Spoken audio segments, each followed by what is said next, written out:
In some sense, you could say all of engineering is about design. I mean, engineering is based on the idea of the goal of something we want to accomplish, and that we find to do that. And so engineering is explicit design paradigm. So I think that wouldn't work too well with biology if you think it's finding that a lot of the engineering paradigms are extremely. They're getting to the point where they're saying, let's adopt the fiction designed by an engineer and like here of how to reverse engineer this, and they're finding that actually it leads to quantitative predictions for good biology. For social reasons, I think that, well, I guess I would say one is just inertia, that is the prevailing, is the blind watchmaker, atheist paradigm, people question. But I guess I would also say, as I talked to people who have a genuine, that if you allow the wall, if you even open a crack in the door, will turn to medieval superstition. That God, and I think there are some people who finally fear that will be, going back to burning witches and and tents and goose on trails, and because that has been done, right? It's what science grew out of, that superstition background, and as I talked about in my talk, Christians who threw that out. It wasn't secular atheists. It was Reformed Christians who said we need to get rid of superstition, be the way we think things. So and not everything you hear was very much a that drove the scientific solution. Say so some people, like I said, would be just action paradigm. I think other people are wrong, like fear that or theism in the door back to the Dark Ages, and that's believe that. You could sort of think of there's two domains. Okay, science. I don't believe in overlapping. I think with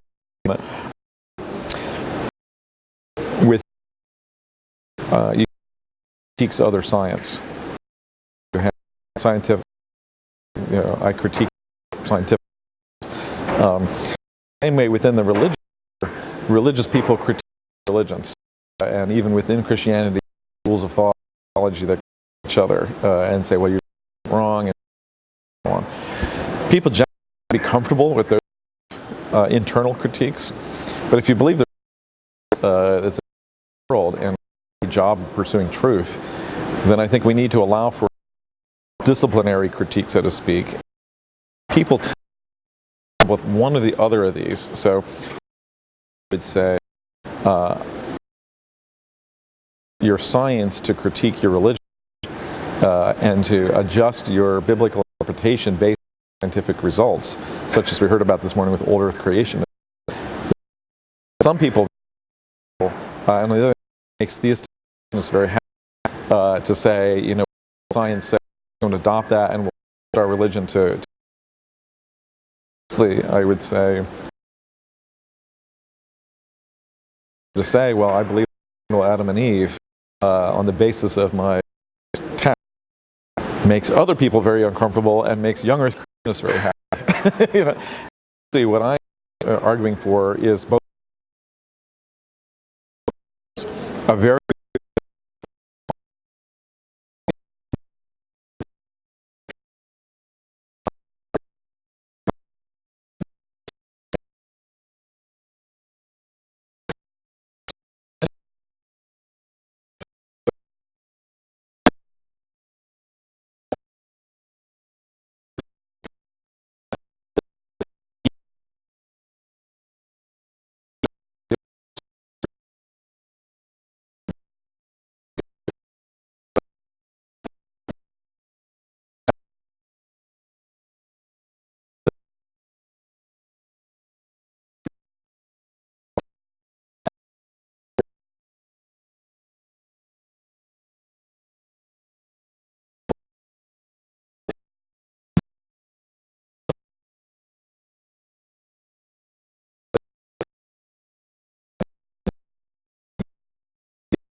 can simply break down.